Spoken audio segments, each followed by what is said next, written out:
Hello, hello. Just like that, poet. I'm good. We're just live, just like that. Eh? You don't even warm me up. You don't give me coffee. You don't give me tea. I'm sweet. Why yenza so? Why yenza so? Excuse, man. How are you? I'm good, my brother. And yourself? Yeah, no, I'm good, thanks, man. It's just a crazy day, but What it, what day it's isn't? What day isn't in entrepreneurship, every huh? day. Yeah. Sorry, man. I'm alone in this thing, eh? No, that's all right. How are you, though? I'm okay, dude. I'm okay. Like we're currently now at a aquaponics farm out here in Midrand. Okay. So just an hour ago, I was at a manufacturing lighting studio.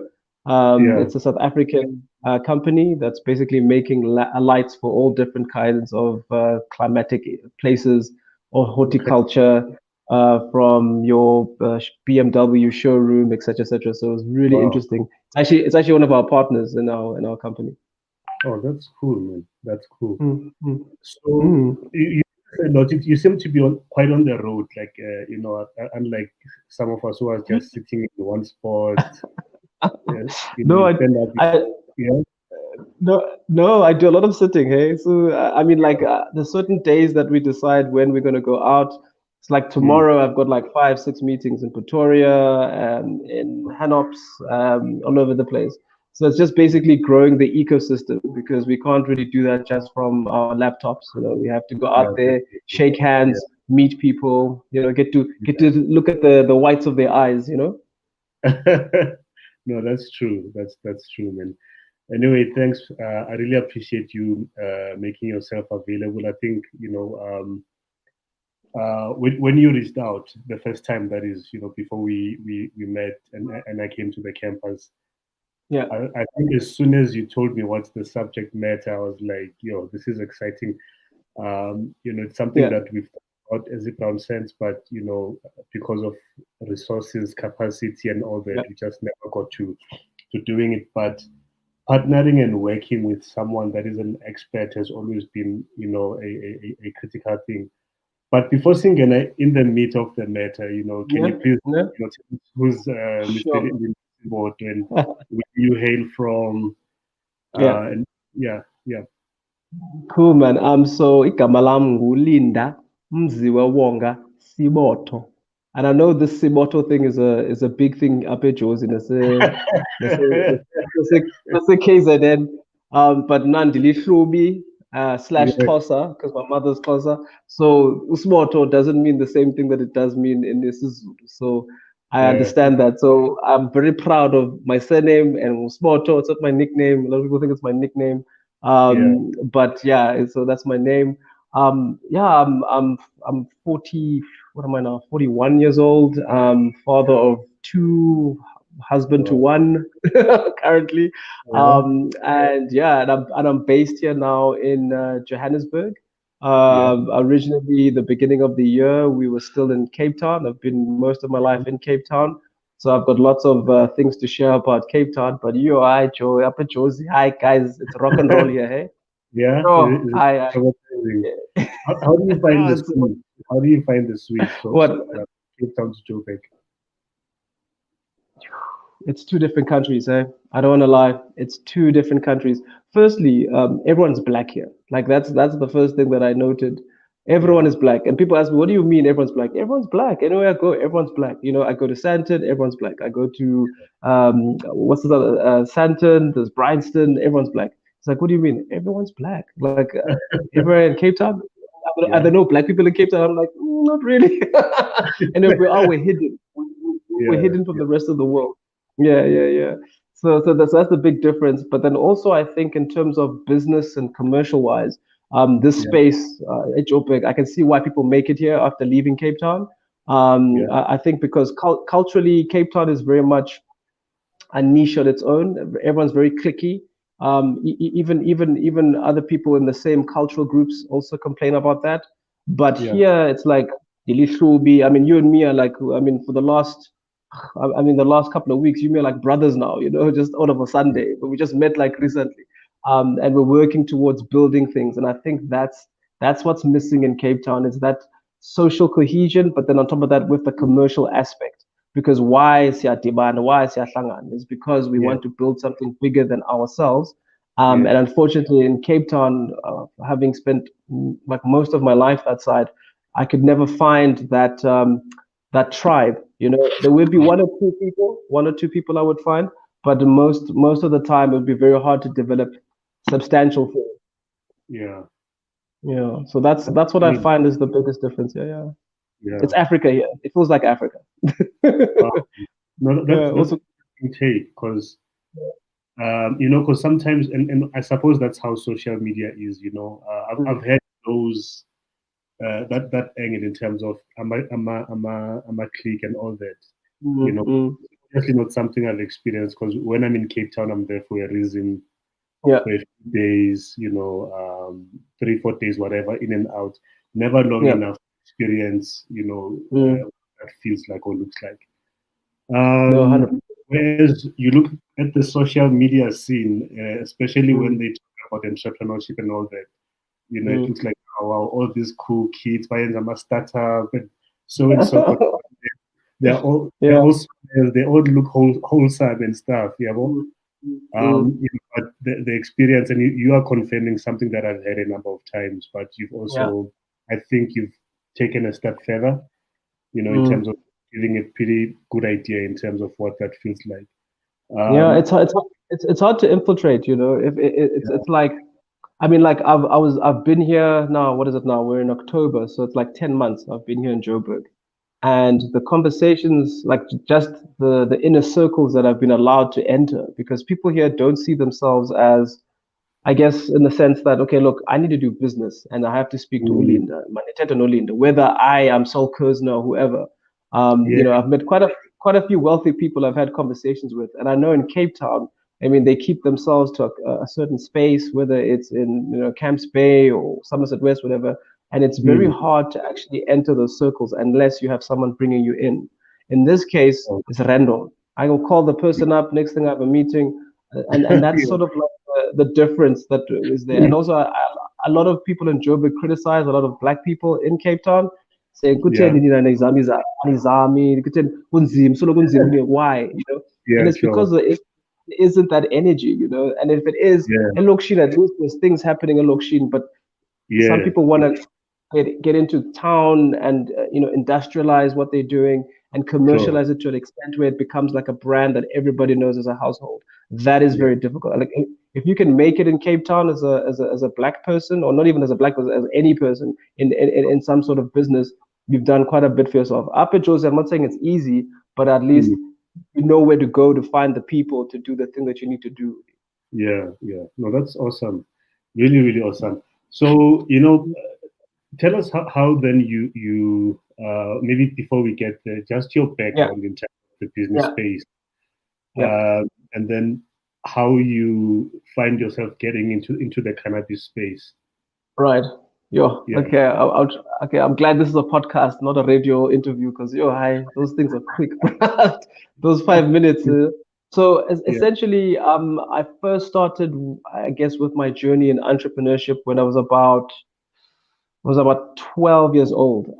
So my cousin, bekehlala elokishini eKhayelitsha yena, Mzianda, if you're watching, what's up, brother? Holla, holla. um, and, Yeah. and essentially where I started my entrepreneurship flair was, so just to step back, I grew up in Scotland, Edinburgh, with my family, because most of the people ask me, like, were you in exile? I'm like, I would love to have owned that, but no, my father went to study when he was studying to be a doctor. Sure. And so we ended up living there from Mthatha in the Eastern Cape. And we came back here to South Africa, and my father wanted to work in Cape Town at the Grooteskier Hospital. So what happened was is that I had lost a lot of my Xhosa whilst I was there. So then my cousin bekehlala eKhayelitsha and bekethetha isiXhosa pha, and I thought, okay, let me go and hang out with my cousins because we were living in the suburbs. Not any. Actually, we were the first black people to move in to the suburb that we lived in for the next 30 years. So we were the first black people there. And actually back then, sorry, I'm gonna just little digress, something to scare people. The person that sold the house to my father had to get permission from two of his neighbors if a black person can purchase a house. This was back in 1992. So it was before dispensation and all of that. So that's something no one believes me when I tell them. But yeah, we couldn't just move in. So then I started hanging out in Khayelitsha to build up my Xhosa again because I really felt ostracized from my community because I couldn't speak as Xhosa. And so what I saw was people were taking photos and charging 5 rand for a photo. And I thought, okay, let me do this. So I started doing that. And then every weekend I would come to Elukishini from Friday to Sunday, hang out with my cousin. And then I would take photos of people for like 3 rand instead of 5 rand. And that started getting me pocket money. And then, oh, sorry, I'm on my phone. I just might have lost me for 2 seconds. And then after a while, I saw people with doing video shoots for church gatherings and so on. And then I had a video camera at home. I brought it to Elukishini, started doing imibuto, stockfells, and from Friday, Saturday, Sunday, Abu Mama are there, and then I was there with my cousin. We were like 12, 13 years old at the time, so we were like these youngsters with this big camera running around Elukishini. But back then it wasn't as dangerous as it is now, because now it's quite dangerous. It's not something I would allow my child to go do. Let me say that. But my folks let me do that. And then that progressed into a sort of a passion for film. And doing documentaries. So after finishing Iskela, I was like, I want to be the first black DOP in South Africa because there weren't any back then. And then he's like, what, you want to shoot weddings all your life? And I'm like, no. I mean, it's this wedding thing's a starting thing, but then after that, I'll get into films and features and documentaries. What to that? No, go and study business. Don't do this after, but business is a fundamental.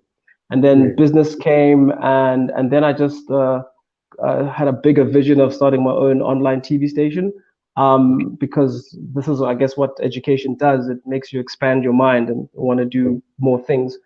And then, long story short, I worked in a few companies, and then eventually I just started doing my own thing. So I joined Indira, Tengiwe, L'Oreal, Nokia, Basha, Nongwato, and we started a company called YPM, which is Youngpreneur Media. So that was a production company focusing on telling stories of young entrepreneurs. So I was one of the directors and shareholders, and my background was basically focusing on the editing and the filming because we didn't have a massive team to do that. And eventually we got into SABC, DSTV. A lot of our content is still on YouTube now, telling stories of the Get Smarters, the Yokos. This is before they were big, before they're billionaires. Now they were still like starting out. So we've got all those stories that were there. And then eventually I had to go to South Korea to get married because Labola, had to get foreign currency. I like. Yeah. Yeah, so I had to go do that. And then eventually, after all of that, I started working for another company, and then I just can't work for people, unfortunately. I have to do my own thing. And the cannabis thing basically came about 3 years ago. Okay. So just a quick background, my mom and my dad both died from cancer. So Oh, my so mom from yeah, breast cancer, and then my dad from prostate cancer. So there sure. was like, I think about 10 years in between their deaths. And in that time, I was researching sort of what other alternative medicines that can be used to cure or at least assist my parents. And cannabis kept on coming up, but I didn't fully understand it because of the stigma that was surrounding it. But it was always in the background. And then when I met my now business partner, he approached me and says we should start a cannabis company. But at the time, we didn't know what it was. And then it evolved into, or it built out into an educational platform that we had online, which is now Cheeba Cannabis Academy. And now we Sure. have a campus in Rivonia, which you've come to visit. But I Awesome. think I'll stop there and let you ask a question, sort of. But I can Yeah, go on, sort of. that's it's really dope.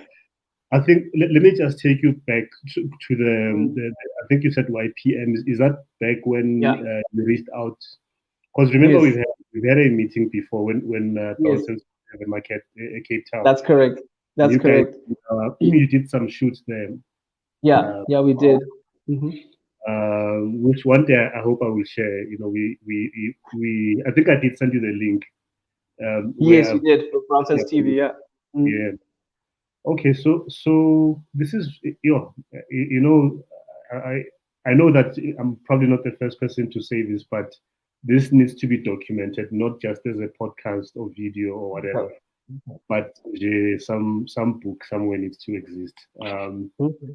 Treasure, ne? I'm not going to say Gutuban. I'm just going to say that some book needs to exist somewhere. I hear Actually, you. I hear you. I hear do you you. have siblings?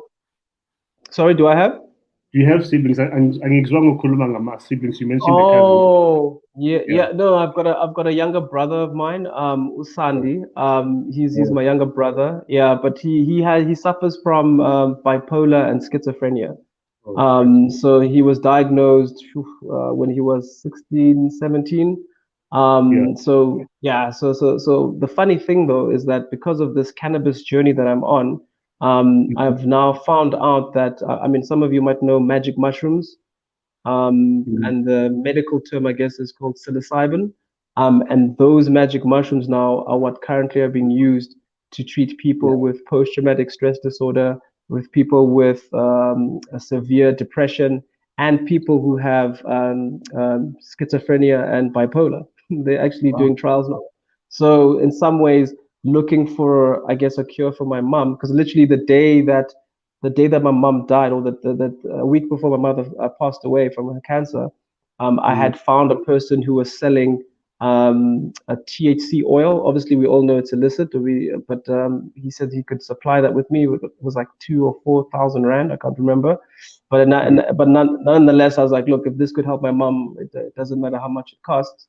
And Mhm. then just a week after that, my mom passed away, and so I just realized that if cancer is something that's in my family, but Yeah. through my understanding of cancer, I've learned there's actually a lot of environmental elements that impact your chances of getting cancer. But I mean, we can talk about that later. But yeah, Yeah. I mean, wow. It's always fascinating. There's always these experiences, painful, some yeah, of them good or whatever, in our lives that at some point, sorry, they will point to the path. For me, it's a mix of the path that we get to choose, but also the path that chooses us. 100%. That's my experience also in terms of the things I've experienced from childhood. That has led to me taking this path. Starting in BrownSense, something that didn't make sense why I was doing maybe something back then, but now it's a skill that I'm using. For the benefit here BrownSense. Yeah, well, Hmm. you don't need to tell everybody what you're in. Is that your editor in the background? Also, the announcement. Okay, so All right. Yeah. And also, we must commend you, Damzu, for the work that you've done on BrownSense. I mean, I joined BrownSense when you guys had like 10,000 subscribers, back then. And then Yeah. seeing where you guys have blown up to this much. And it's a needed thing. I mean, it's something Yeah. that's so needed, especially for entrepreneurs within South Africa. Like without Yeah. that support base and platform, I mean, it's very difficult to get an inroad into to any industry, Yeah. in fact. Yeah. That's true, which is also why I'm really fascinated about this collaboration that we have Okay. in the cannabis space, because I think you've heard me tell the story a few times already, Uti, The cookie. um, the cooking story, without any understanding or whatever. Because I had heard about edibles before, but Yeah, yeah, the type ones. yeah, And they didn't do anything to me. Like I would take one, and yeah, I'm like not feeling yeah, anything. Let me go yeah, for another one. yeah. And Take it. one. Nothing happened. And then I was like, Yeah. okay, maybe resistant somehow. Then I had Yeah, no. Proper okay. proper store. Yeah, no. Mm, So that basically goes to the education. The thing is, I guess we're jumping around, but I guess the thing is around. Um, so cannabis is fun. Okay, it's yeah. as much as it's a medicine, it's super fun in terms of the way you Mm, use it. Whether they call it recreational, but for us, we like to use the term adult usage. mm-hmm. Because when you say recreational, things is having a big patsoy here. You're like, yeah, recreational drugs. Yeah, so, No. so It's something that's natural and it's something that's herbal and it's something that really helps to cause a little bit of cohesion between people. I mean, yeah. I think I mean, I'm not judging anyone that does alcohol, but it's a million times better, and also it's healthier, Mm, for your immune system and everything else. And it's just we need to educate people about dosing. For example, mm, even the people that manufacture don't really have a proper understanding of this, yeah. because of its illicit nature or free market nature, as other people say. And so, if he had at least informed you when he, gave you the cookies or whatever, it's like, listen, this takes 1 hour, before it Mm, makes a change, and this is at 20 milligrams, which is for an advanced user, depending on the dosage that you took. Because the sure. same way that alcohol has, I hate doing this comparison, but alcohol has an alcohol content or percentage. So Yeah. Uma, if I'm going to drink this bottle of vodka straight, something bad is going to happen to me, whether Mm, you know it or not, because of sure. the labeling that's there. Yeah. Unfortunately, a lot of these infused products don't have labeling and instructions. Sure. And people just like, oh, it's a biscuit, and they eat it, And meanwhile, it's Yeah. like 100 milligrams. Look, you won't die from it. You'll never die from cannabis, touch wood, Mm, because depending it's what you do afterwards. That's the thing. But no one has mm, ever died in the history of mankind from mm, cannabis. Like you can't really overdose from it because of the receptors. But I won't get too technical on that. But yeah. you should be cautious and moderate in terms of what you consume, and also know who's the person that's doing that. And that's why Yeah. also it's important to get educated about these things, especially if you're going to make them part and parcel of your life. Yeah. Yeah. That's really powerful. So, and on the education side, because Yeah. I'm a consumer, I Mm. went and I bought something from someone. As you said, they were Yeah. supposed to say my information. If they don't tell me Mm. who there, and there was none of that in terms of the Mm. labeling. So the role that Cheeba is playing, maybe take us through Right. that in terms of Sure. you know filling that gap in terms of empowering people with that knowledge and that education. No, for sure. So essentially, Cheeba. Our holding company is Cheeba Africa, and then the academy side is Cheeba Cannabis Academy.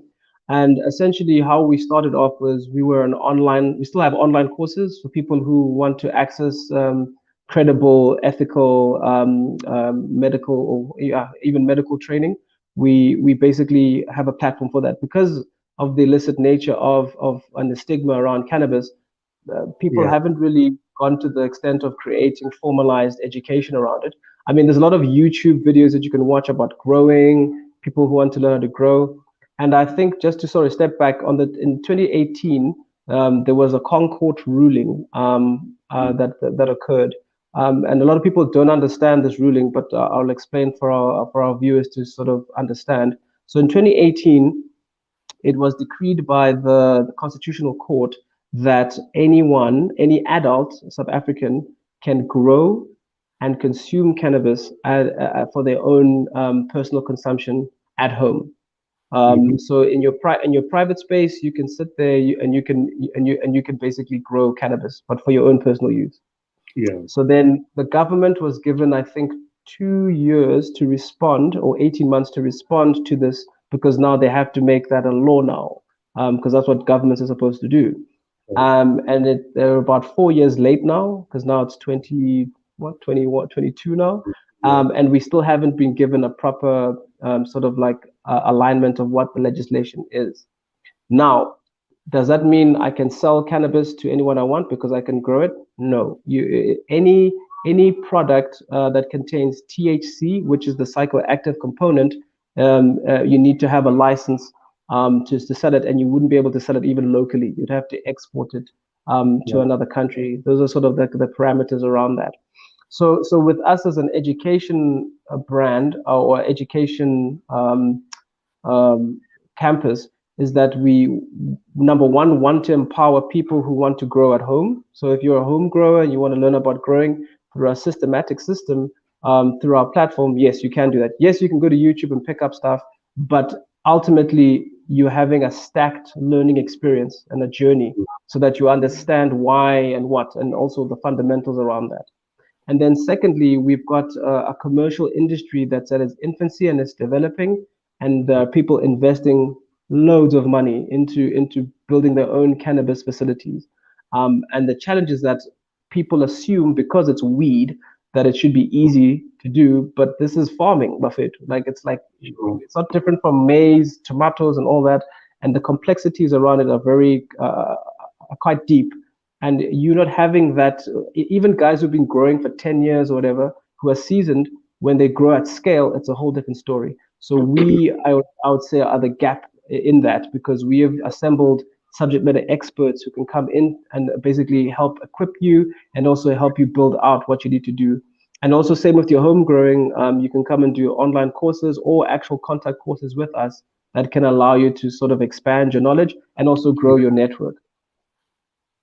That's cool. So you've touched on a number of key points in terms of me as someone that's interested to get into the space. So I'm still completely new, so I haven't grown anything. The only space I have is my house.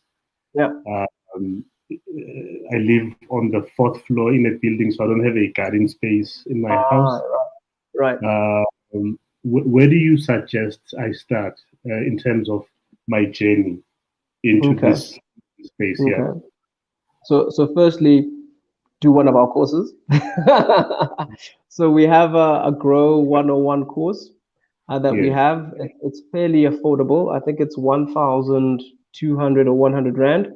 It's all done online, self-study, with 4 or 5 videos that we've produced, which are showing you different growing sort of like environments that you can grow in, from the very high-tech guy who's got like tents, tunnels, and fans, to the guy that's growing elokshin which is known as the backyard grower. Yes, you may be in a high rise, but do you have a balcony? I've got a balcony, yes. All right. So there's an opportunity for you to do some pot plants at your balcony, which is totally legal. You know, even though you may think the body corporate might throw you out or whatever, it's within your rights, constitutional rights as a South African. You do the course, you get empowered through the course, and then you can start growing. And then also we will, assist you in terms of finding, our partners, because we've got partners who are part of the full value chain. So if you're needing to get seeds and things like that, then we are able to point you in the right direction for people that can assist you in that. And then if you want to advance your growing, then we've got an actual advanced growers course. So for people who've maybe been growing for maybe 3 or 4 years, and now they just want to get more into it and get a little bit better at what they're doing, then we also have that we can facilitate. It's a contact course. And then the other course that we have, which is just completed now, and I think BrownSense is running a promo for, which is our commercial cultivation course. And this is for people now who want to scale and get into the industrial side of this thing. Because ultimately, end of the day, you have to be growing. You grow for a purpose, you know. Yeah, there we go. There it is, guys. And there's the promo code, 30% off. It's in Cape Town. We're starting with our next cohort. It's a very amazing course, even for people within facilities that are still growing. This is a great entry point for you if you want to get into the business of cannabis. Sure. So across the value chain, we really help and support people through, you know, their experience with cannabis. Yeah, man.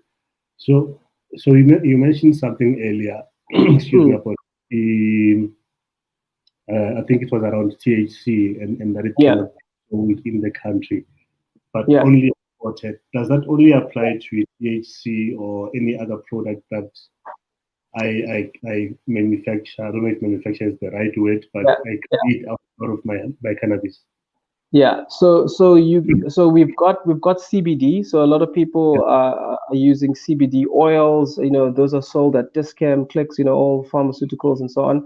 So those are options for people to have, which don't have the psychoactive sort of element that you know, a full what we call a full spectrum sort of plant would have. So those are options that people can have.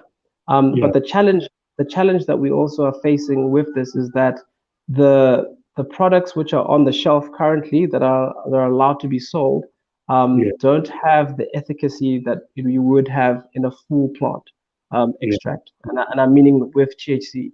But you can have CBD, but you need to have it in quite a bit amounts. So we talk about milligrams and the dosing. And so if you want to be very effective in terms of your treatment and making sure that you're looking after yourself and basically balancing your health, you need a large amounts of CBD to actually make a real difference. And I wouldn't say you should use CBD to cure your cancer. That's not going to really happen. But if you are having sort of like you know, certain elements that you want to correct, then having a large amount of, and then the other challenge is that the people who are behind the desk at these pharmaceutical companies or at these distributors don't necessarily have the knowledge to share with you as to how you must take the product. And the product is really expensive. It's like, you know, a tincture of that, you know, it's like, I'm sure your viewers would know, 400 to 600 rand for a bottle, and you don't know if it actually does anything to you. Wow. Sure. Look, to me, it sounds like there's a lot of information and compliance requirements and all that in terms of, you know, from the inception, what you call stage, and all that. So if this is something I want to get into as a business, right? So, and like I say, you know, it sounds like there's a lot of levels or layers. You know, that I would need to comply with. I think you mentioned I would need to have a permit, you know, of some sort, and all of that, which tells me that there's a criteria that one would have to tick. So in your catalog of courses as the Cheeba Academy, Cheeba Cannabis Academy, do you cover all of those levels? So today, I'm doing it for myself, or I'm doing it as I want to start a for-profit business. In this, 100%. Yes, not just the actual physical part of it, but also in terms of what compliance or requirements, you know, would I need to meet. Yeah, no, 100%. So I think one thing important to mention is that besides all our online courses that we also have a contact course at our Rivonian campus, which is a 12-week course, and that takes you right through the full value chain, you know, the full value chain of the cannabis industry. So you're going to learn how to grow, of course, that's part of the thing. We've also have an indoor grow facility and outdoor with our farm partner that we have in Lanseria. So you'll learn all the different areas or ways of growing and why you should grow and how you should grow, especially organically, because we really believe in organic growing. And then you'll learn about the medicinal side of things in terms of cannabis and what it does to your body and how it reacts. And then there's the business element of it. And that we take you through almost like Dragon's Den, but we call it Cannaden. And so the students basically have to present business cases and concepts that they've put together, but obviously they operate within a certain criteria, you know, that we give them and projects, etc. And then we learn about permaculture, because we believe in wellness, because we believe that cannabis is like a gateway to wellness, sustainability, and so on. So those are the things that we sort of incorporate in our courses, in our course. And so also there's also excursions that we have. And excursions, you go to SAPRA certified farms. These are licensed farms and facilities. And the interesting thing about after you've completed your 12-week course is that you'll do a 4 weeks internship, whether you'll work in that actual farm itself, or you work at a dispensary, or you work at a cannabis club, so that you'll get a full sort of like insights and an in-depth understanding of what this industry is and what exactly you could possibly see yourself doing after you've completed the course. So yes, to answer your question, you will be able to start looking at ways you can commercialize. Yeah, yeah. And this may be a silly question, but what is, or is there a difference between cannabis and hemp? And what is that? Yes, I like yeah, this. Yeah, yeah. Sometimes I throw those terms like I'm talking about one thing. I'll use them interchangeably as if it's the same. Sure. No Yeah. shame. You're not alone. You're not alone. So Yeah. this hemp thing and cannabis thing, it's so there is no real difference. If I say it's an arbitrary thing that's done by humans, it's one plant. So, but the one thing that we define hemp as, we call it industrial cannabis or hemp. So it's not necessarily something that you could, So not to get too technical, but the THC content of a hemp plant has to be under 0.2% within South Africa. So that's the sort of criteria that we've put onto it. So meaning that if you try to smoke hemp or try to use it to get high, you can't, right? And it has industrial uses or purposes. So you can make clothing out of it. You can make BMW uses it to make dashboards. They current dashboards out of it, and Tesla also. So it has industrial applications, but it also can be used for medicine. So that's another thing that's a bit of a tricky thing to explain. But there's CBD oil that can be extracted from hemp, and that's what people can use for that. And then with high THC cannabis, which people are using, that has a psychoactive element to it. So your THC level is way higher than what it would be if it was industrial hemp. So that's if that makes sense to you. So it's hemp, low THC, medicinal cannabis, high THC, and then the applications of them being of industrial commercial sense. Okay, no, that makes sense. That makes sense. In terms of the size of the opportunity, and I think the more I'm hearing, listening to you talk, my mind is going, all sorts of directions in terms of the potential, benefit. Where are we? I think I'll ask it in it's a two-pronged question. Yeah. In terms of the size of the opportunity, let's say maybe within the continent, right? Yeah. What are we looking at, and where is South Africa in terms of that? Right. Yeah, I don't know if that makes sense to you. No, 100%. So if I remember the numbers right, I'm not a numbers person, so I get these things wrong. But in Africa alone, in terms of the potential for the cannabis industry, we're looking at 28 billion.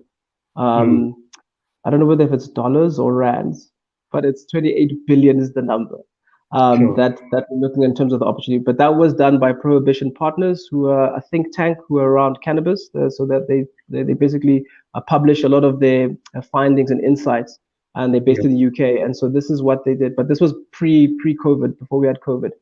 And then if you look at it from an international point of view, for example, like in the Americas, if we use them as sort of like a measuring stick to see where the industry can go, they're hitting the numbers in the billions, in terms of their taxation, and then also the product development, and also the employment opportunities that are there. So and America is not the potentially the biggest market. We've got the European market, and that is looking to be quite favorable for South Africa because of our growing condition, and we're already importing and exporting to them on a regular basis.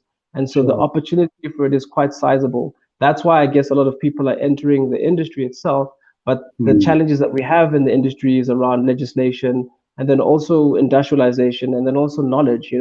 I mean, if I can just point out, is that a lot of the cannabis that has been developed in South Africa in terms of its genetics comes from Abu Mama Basempondweni, Basa Eastern Cape, Sigi.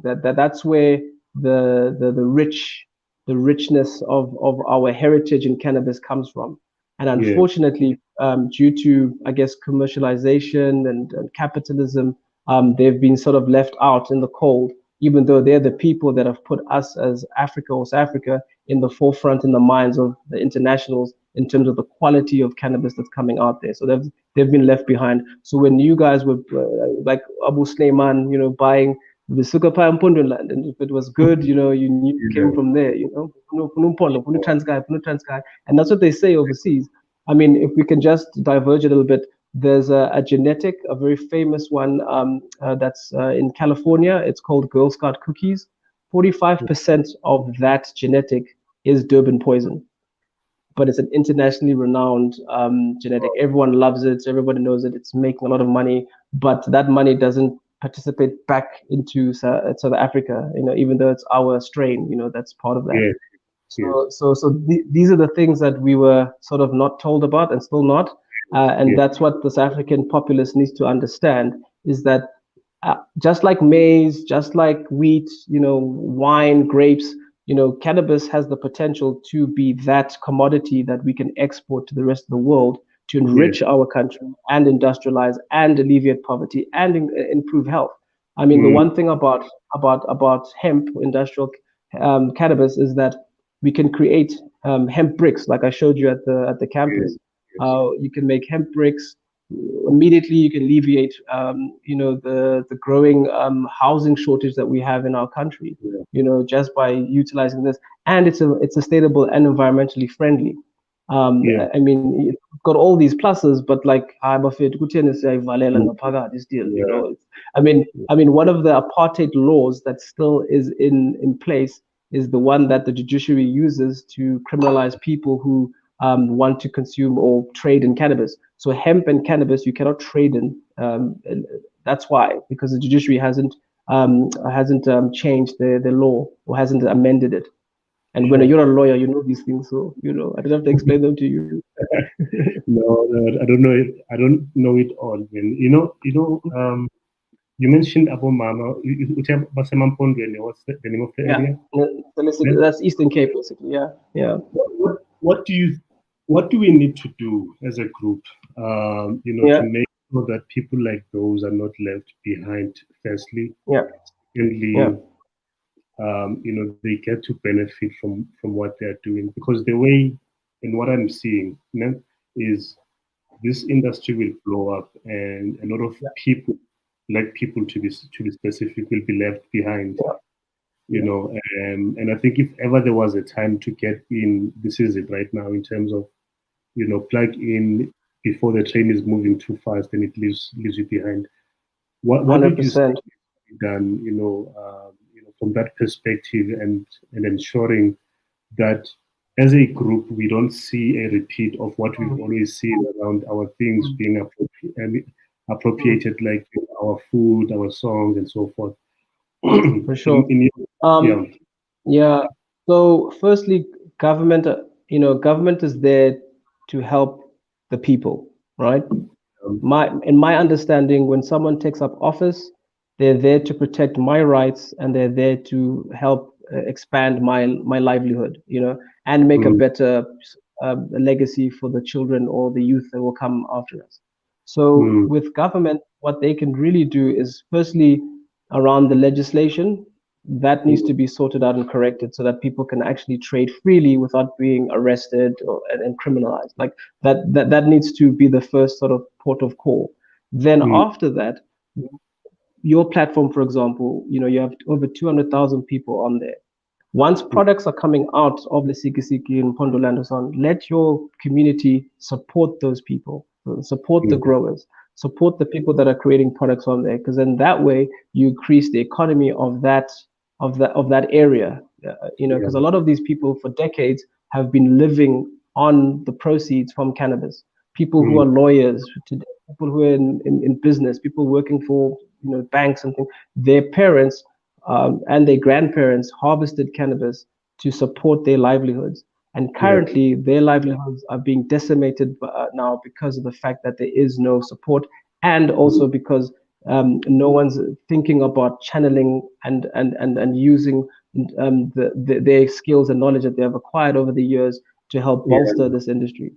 So I would say there's multiple ways of doing it, but I think there's ways that you need to do it properly, because then the main people that you've left out, you sort of keep in the circle and allow them to expand and grow in what they know. Yeah, that's true. That's true.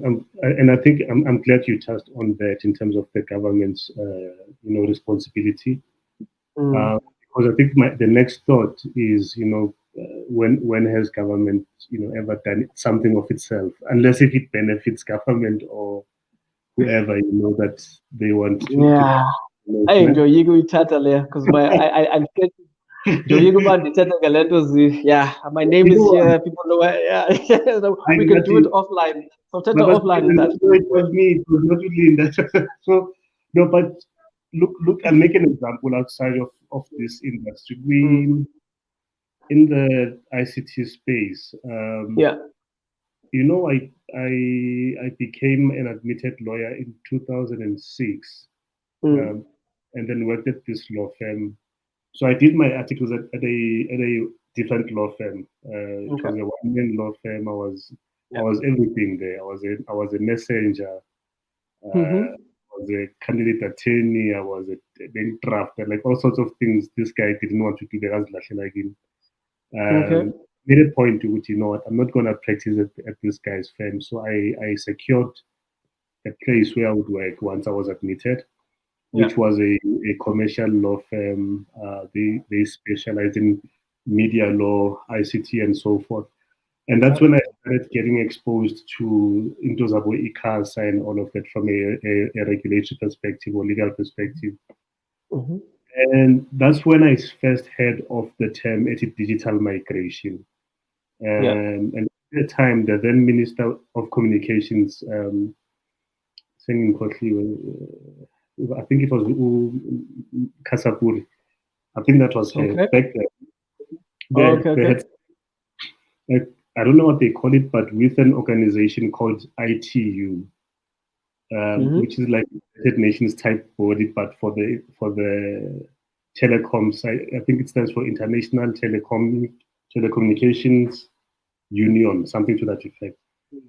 That's when the government, in a certain period or by a certain time, we will have migrated, or done the whole digital migration thing. Yeah, that song is still being sung today. This is 2022. Yeah. Okay, there's some activity happening, bakhuluma ngama set-top box and all of that. Minister data and those types of things. And my point is that. So I think a way to go would be, and I think this is where certain groups get this thing right. When people are committed towards a certain goal and they put money and resources towards the goal, and then you get experts, and that's their job, right? They know this thing because there's many other laws, apartheid laws, that are still in existence. We don't know them. We don't know all of them. Yeah. This is us when we face the branch of the law and they pull out this act and then they smack you with it, because it's only you take it to the Concourse to then challenge its constitutionality. Then the Concourse, that law is unconstitutional, then it goes back to the government to repeal that law. And that would be a way of going about it. It's a long way, but I really believe that if we are going to sit and wait for government, they will only move once it somehow benefits them. You understand? There's always a thing that we don't know, but 100%. I mean, like alone. No, 100%. I mean, alone for the taxation that they can have on this is, whatever deficit that they face every year, it'll be wiped out. You know what I mean? Like if we can just get to the point. But that's something that you and me, can talk Yeah, about and debate forever. But it's definitely. unfortunately something at Yeah, the top, and also getting someone who understands yeah. the possibilities that can be realized with cannabis. You need someone at the helm. I mean, they currently have Gareth Stratton, who's been appointed to Mm. deal with this rollout or this potential Okay. policy change that they need to make. And he comes, I mean, he's not from the cannabis space, but he's from an industry. I mean, with the motor industry, he's the one who helped propel that. So Okay. we're very hopeful as a cannabis community that eventually we're going to get to a point where it's very clear as to the commercialize and the industrialization of this industry, and then we as a populace, how do we now interact with the plant and the Yeah. guidelines that are going to be put in place. So we are very excited about it, but again, things take time before. But unfortunately, we don't have that luxury of time because all other countries are coming online. I mean, even the African continent, we've got Lesotho, who are the first guys to sort of have commercial licenses and exporting of cannabis. We've got Mm. Uganda that's happening. We've got Ghana with their hemp industry that's sort of on the development side of things. So we've got African countries who have seen the opportunity and now are trying to create a streamline that where they know they can beneficiate their communities. But again, they have their own challenges and struggles that they're having. But it will get to a critical mass because the Yeah. community and the people on the ground are wanting this thing and they're needing and they know this thing. It's been here for too long for us not to know. Yeah. So Yeah. yeah, it's all about that. Hey, yeah, man. Mningi umsebenzi. Yeah, we need, But no, but we're here for no, it. Yeah. Suzanne. And I think also with our collaboration, Cheeba Africa, with BrownSense, we're going to help to start mobilizing the communities towards understanding how they can get involved, what are the ways, and then who are the people in the network that matter that can help bolster what we're trying to do here. So I don't know if you want to let them know about sort of like our collaboration and then also in terms of our events that we're going to be hosting. Yeah, definitely. And I think it's also a good way to wrap it up. You For know, sure. that we do Part encourage. one to be continued. Yeah, for sure, for sure. I think some of the members have seen my posts that I put out. I think we've sent newsletters. Yeah. So basically, we've partnered with the Cheeba Cannabis Academy. With regards to the work that Cheeba does. From the training aspect, but I think from this conversation alone, you can see the size of the opportunity. You can't really contain it, or it's big. It's too big to be, put into one thing and say this is where it fits and say parallel. Because there's also lots of room for, policy influence. Lobbying the powers that be. Doing some kind of research work, where the information needs to be out there and to be known, but also digestible. Because I think one of the things that I've seen, to be a potential deterrent to some people is if something seems complicated, you know, Yeah. uh, people just don't want to get into that, and that's also Yeah. how some of us are kept out, you know. Yeah. Yeah. Spike Lee some years ago, I think he did a documentary called either a documentary or it was an article, I don't remember, but it was called demystifying the film industry, something to that effect. Okay. But the whole intention was about this thing has been made to seem unattainable or too complex, Mm. to keep certain people out of it, but you can do it, and you've actually been doing it, Yeah. um, Yeah. growing up, you've known a lot of kids that were great storytellers, Yeah. uh, great comedians, in a punchline, no one taught him and those types of things, Yeah. but back to this in terms of the work that we can do. And I sent you a WhatsApp last night, Uguchi. Mhm. Do you see a space also where we can take this and make it reach the younger generation, Yeah. our kids, I'm thinking my 6-year-old, 5-year-old, in terms of the information that can, in a way that they can understand, and I think that's basically it. So in terms of my events, by way of announcement, we will be posting about my events that we'll be having, starting the first live being on the 6th of November. Yeah, that's right. I got the date wrong the other day. I'm confused on the cherries. Yeah, that's correct. 6th of November, basically the first Sunday in November. That's the day. At the academy or at the campus. This is not going to be a virtual session. It will be a good opportunity for you to come and see the space also, and to see the work that Cheeba is doing. Because when I was there myself, I was like, hey, maybe I must just find a table and a chair and really Wi-Fi password and just sit here. For sure. Aroma alone, I was like, yeah, okay, this is too nice, Yeah. and then there'll be a lot more to come, in terms of these types of events. We are talking about doing a film screening next.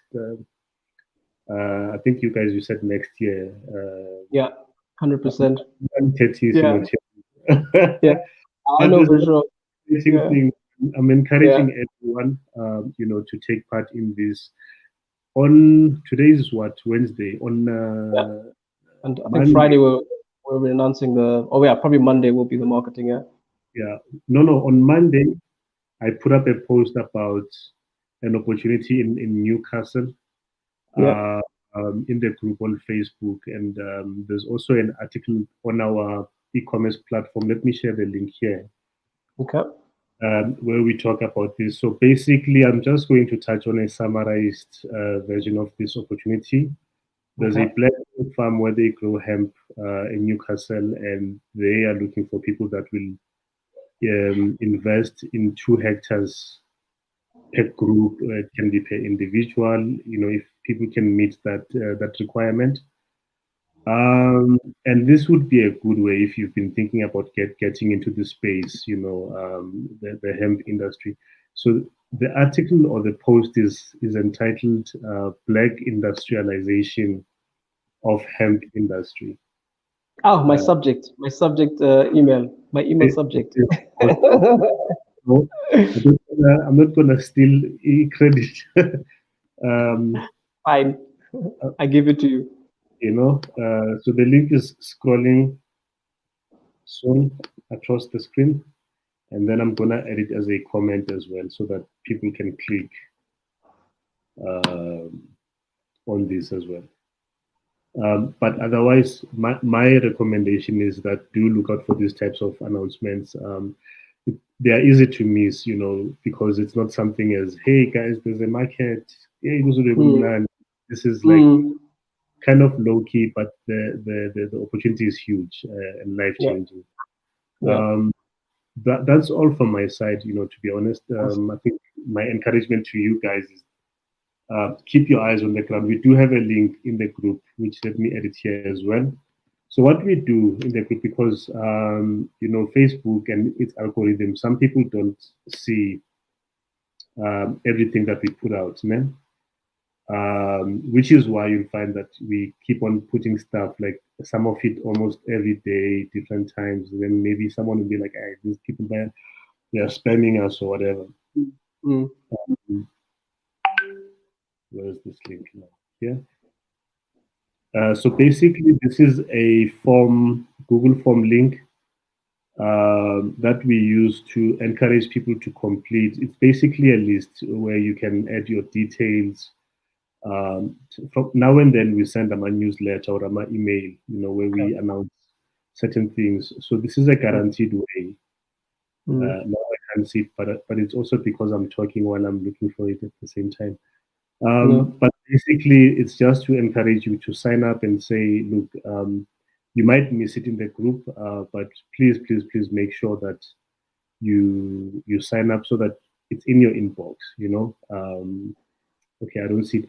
I will post it anyway after the stream. Then you guys will see the comment section. Then in that way, there's a guaranteed way that you will get the information or any key announcements that we make. So that's All from me. Thank you, Mr. Sibo. Awesome. No, thank you, that. I Remind appreciate me it. of your middle name again. Mziwo Wonga. Yeah, that's correct. Mziwe Wong.